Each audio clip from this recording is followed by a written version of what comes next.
बस पूरी तरह से भरी थी। साइड में एक सीट खाली थी।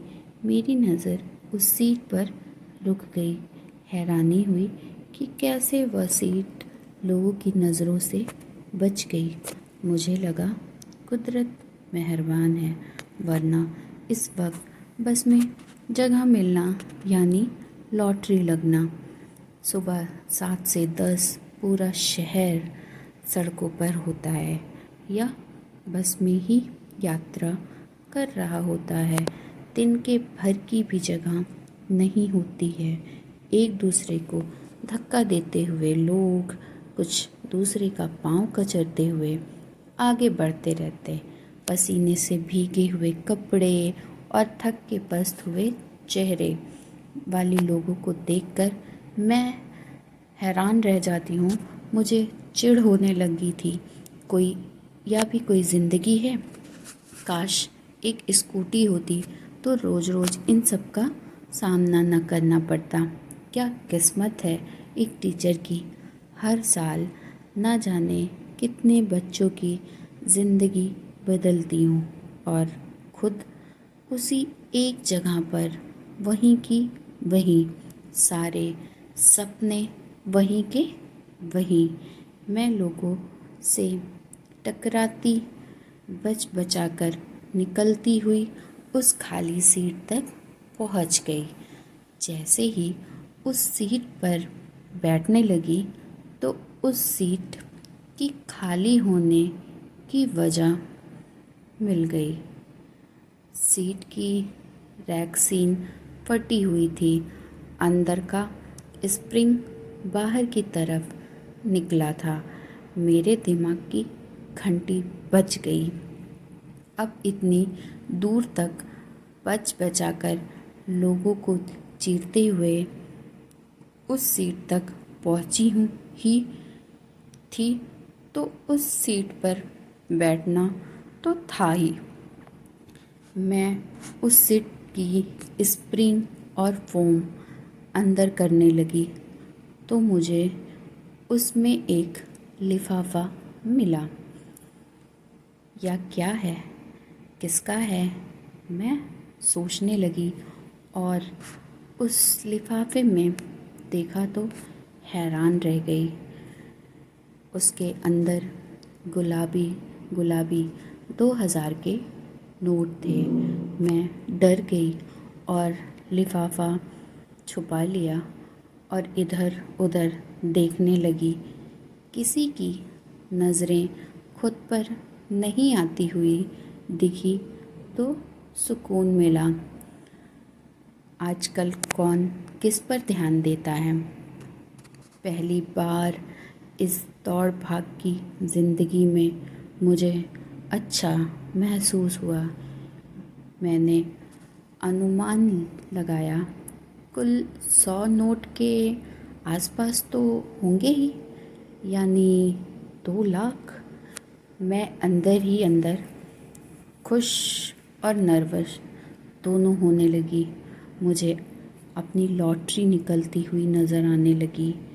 मैं अपने पुराने ख़यालों में चली गई कि राकेश के छोड़े जाने के बाद मैंने अपने बच्चों को दिया क्या है, उनके लिए कुछ नहीं किया। और उसके जाने के बाद मैं पहली बार कितनी खुश हुई होंगी। मेरे सामने मेरे दोनों बच्चों का चेहरा आने लगा। उनकी ना पूरी हुई फरमाइशें सामने आने लगी। कब से बेटी पीहू द्वारा मांगी गई साइकिल और राजू बेटे के स्कूल टूर जाने का सपना सच होता दिखाई देने लगा। फिर अचानक से लगा चोरी कर रही हूँ। लोगों को सीख देने वाली यह टीचर चोरी कर रही है ना। लेकिन दूसरे ही पल बच्चों की फरमाइशें दिखने लगी और फिर लगा चोरी नहीं कर रही, मिल गया तो रख लिया। फिर दूसरे ही पल खुद को समझाया, लेकिन मेरे तो नहीं है ना, मुझे कंडक्टर को दे देना चाहिए ताकि वह जिसका है उसके पास पहुंच जाए। ऐसी बातें मैं अपने बच्चों को स्कूल में सिखाती हूँ।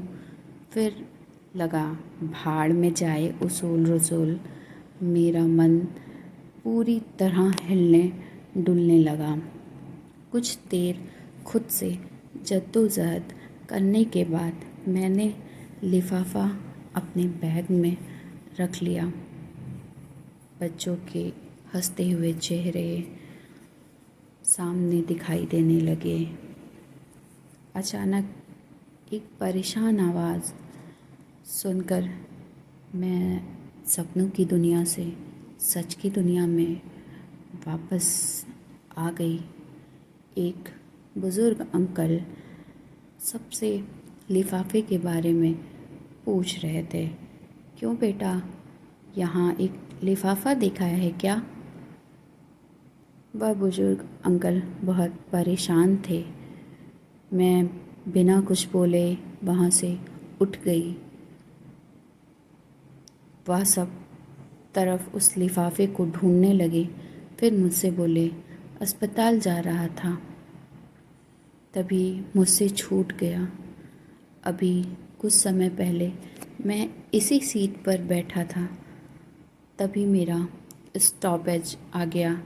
मैं उतरने ही वाली थी और मैं सिर्फ बच्चों के बारे में सोच रही थी।